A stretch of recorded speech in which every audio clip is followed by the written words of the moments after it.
After 7 months of deployment, I stepped off the plane with a weight in my chest that had nothing to do with my gear.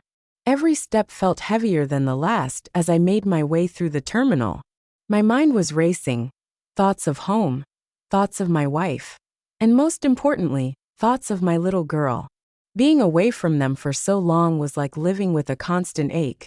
Something you can't quite put your finger on, but never forgets to remind you it's there.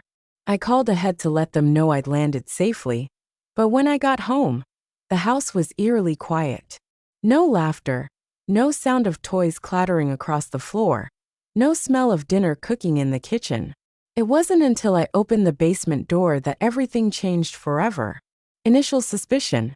It started small, almost imperceptible at first. Before deployment, we were inseparable. We laughed over late-night movies, tried out new recipes together, and even took weekend trips just because we could. She knew everything about me, the good, the bad, the ugly, and I thought I knew her just as well. But then came the deployment, and things began to shift. At first, it was little things. Delayed responses to texts, vague answers about her day, and an odd reluctance to video chat. I told myself it was normal. Deployments are hard on everyone, right? Still, the nagging feeling wouldn't go away. During our calls, she seemed distracted, glancing at her phone more often than usual. Once, during a rare FaceTime session, I caught her flinching whenever someone walked past the camera frame.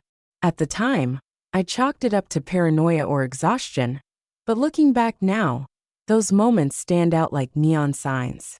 When I asked her if everything was okay, she brushed it off with a laugh. Just stressed, she said. Work's been crazy. Her tone was casual, too casual. And it left me wondering what else she wasn't telling me.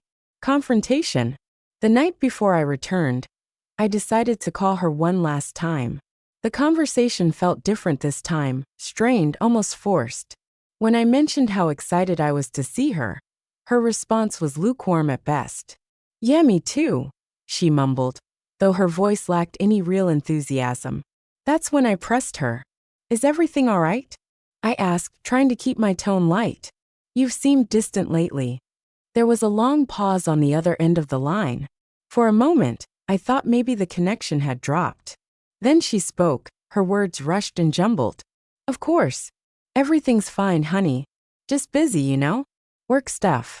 Her evasiveness only fueled my suspicions. I wanted to believe her. I really did. But the doubt gnawed at me relentlessly. By the time I hung up, I couldn't shake the feeling that something was very wrong. Evidence of infidelity. Walking into the house that evening, I expected chaos. Happy screams, running feet, hugs so tight they knocked the breath out of me. Instead, I found silence.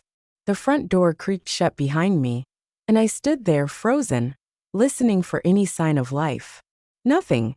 I checked the living room, the kitchen, the upstairs bedrooms, all empty. Finally, I headed to the basement, where I heard faint noises coming from below. As I descended the stairs, my heart pounded louder with each step. What I saw next will haunt me forever. She was there, sprawled across the couch with a man I vaguely recognized from high school. They froze mid-laugh, their faces pale with shock as I stormed into the room. For a split second, neither of them said anything. Then she scrambled to sit up, clutching a blanket around herself like armor. What the hell is going on here? I demanded, my voice trembling between rage and disbelief. Her excuses poured out in a torrent of half-truths and apologies, but I wasn't listening anymore. My eyes darted around the room, taking in every detail. The discarded clothes, the unmade bed, the faint scent of cologne that definitely didn't belong to me. And then I spotted it. A locked box tucked under the coffee table. Curiosity outweighed fury as I reached down and picked it up. Inside were dozens of intimate items. A collection of lingerie, sex toys, and personal care products that told a story far darker than I ever imagined. Among them was a photo album filled with candid shots of her and the man lying beside her. Some of the pictures dated back months, proving this betrayal hadn't been a spur-of-the-moment decision, it had been planned. Emotional impact. The days that followed blurred together in a haze of pain and confusion. How could she do this to me? To us? To our daughter? Questions swirled endlessly in my mind, leaving me exhausted and hollow. Sleep became impossible, food tasted like ash. Even the simplest tasks felt insurmountable. Anger consumed me initially, boiling over in fits of rage that scared even myself. I smashed plates against the wall, punched holes in drywall, screamed into pillows until my throat raw. But beneath the anger lay a deeper, more devastating emotion: heartbreak. I loved her once truly and deeply. Now all I felt was emptiness. Confusion crept in next. Had I done something wrong? Was I not enough for her? Self-doubt whispered cruel truths in my ear, eroding whatever confidence I had left. I replayed our relationship in my head, searching for clues I might have missed. Did she ever love me, or was it all a lie? Relationship context. We met in college, two lost souls finding solace in each other's company. From the start we clicked, our shared sense of humor, our love for adventure, our dreams of building a life together. Marriage felt inevitable, a natural progression of our bond, and for years it worked. We supported each other through thick and thin, creating memories that still bring tears to my eyes. Our daughter was the cherry on top, the perfect culmination of our partnership. Watching her grow, seeing pieces of both of us reflected in her smile, it was magic. Yet somehow, somewhere along the line, things fell apart. Or maybe they weren't as solid as I believed. Either way, the reality staring me in the face now was undeniable. Aftermath. Life after discovery became a balancing act between numbness and survival. Work provided a temporary escape, allowing me to lose myself in the routine of drills and missions. But outside the base, I struggled.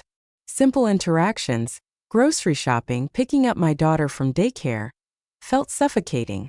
Every smile, every kind word reminded me of happier times, making it harder to move forward.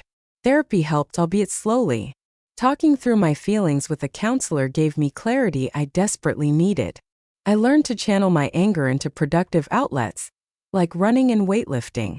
Slowly, I rebuilt some semblance of normalcy, though nothing would ever truly feel the same again.